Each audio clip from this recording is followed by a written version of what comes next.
Good morning, everybody. Today's our lesson is about principles of teaching different age groups. The aim of the lesson to be aware of principles of teaching different age groups, and objectives of the lesson to clarify methods, approach, strategies of teaching. What are they? And learning outcomes from our lesson to be aware of all principles of teaching to different age groups. And as introduction, I'm going to say and read this saying: a thousand teachers, a thousand methods. It is Chinese proverb.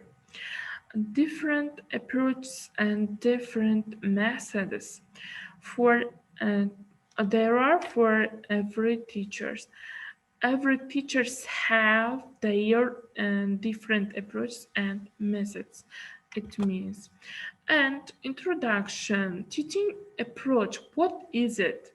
It is a set of principles, beliefs, or ideas about the nature of learning, which is translated into the classroom. And teaching strategy, it is a long-term plan of action designed to achieve a particular goal. And teaching method is a systematic way of doing something. It implies an orderly, logical arrangement of steps. It is more procedural. Teaching technique, it is a well-defined procedure used to accomplish a specific activity or task. And now in the table, there is a given examples of teaching approaches. Teaching approaches, they are teacher-centered. It means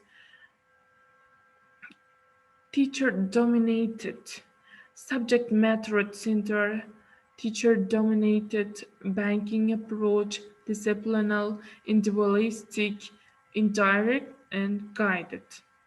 Learner-centered, inactive, interactive, constructivist, integrated, collaborative, and direct. And teacher active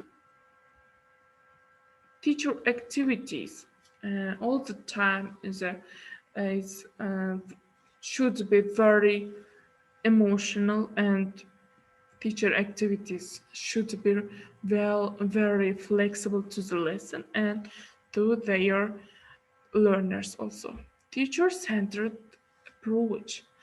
The teacher is perceived to be the only reliable source of information in contrast to the learner-centered approach.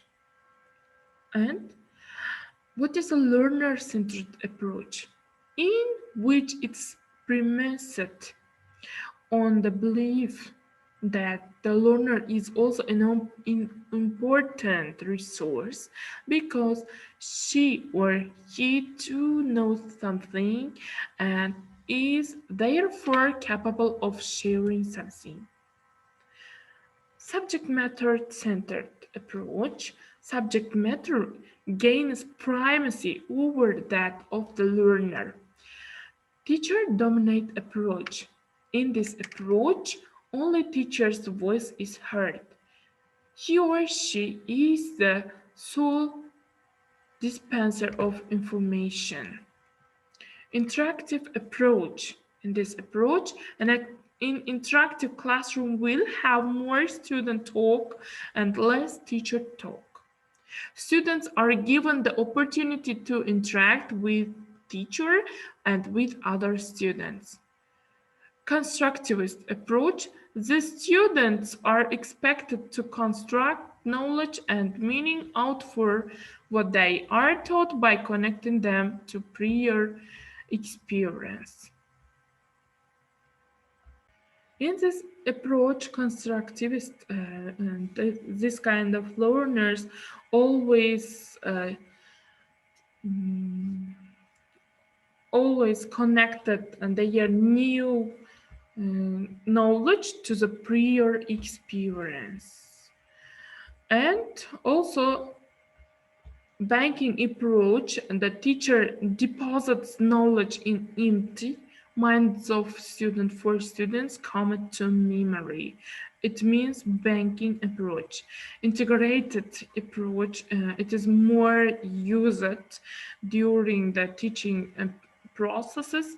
It makes the teacher connects what she teaches to other lessons of the same subject, or it connects his lessons with other subjects, thus making approach interdisciplinary and multidisciplinary approaches. And also, you students, you know what kind of approach it is, from your integrated skills, yes. And disciplinary approach, it limits the teacher to discussing his lessons within the boundary of his subject. Collaborative approach, it will welcome group work, teamwork, partnership, and group discussion. If you have paid attention to my speech, to my presentation, all of the time you should have to do and something with your group, with your partner during your lessons. Yes, am I right? And then we have got individualistic approach. This approach wants the individual students to work by themselves to develop their thinking skills mentally.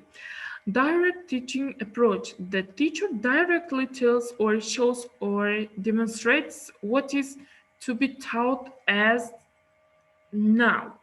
Uh, at the time, I am using the direct teaching method and direct teaching approach to understand our theme. And indirect guided approach, the teacher guides the learner to discover things from herself. The teacher facilitates the learning process by allowing the learner to be engaged in the learning process with her guidance. So, in summary, approaches vary in the classroom, and teacher and learner engagement focus and notable learners involved in teaching learning process as shown in the diagram below. Teacher engagement to the learner and subject matter focus to the learner, and also individual number of groups. And this is the end of our presentation. Today's lesson is over on Zoom. And if you have got any questions, you may call to us about the theme, and you may write also via Telegram Messenger. And if you have got some information and knowledge, if you have got, I'm very glad from this, and thank you for your attention, dears. See you next time. Be ready all the time. Save yourself and stay at home, dears.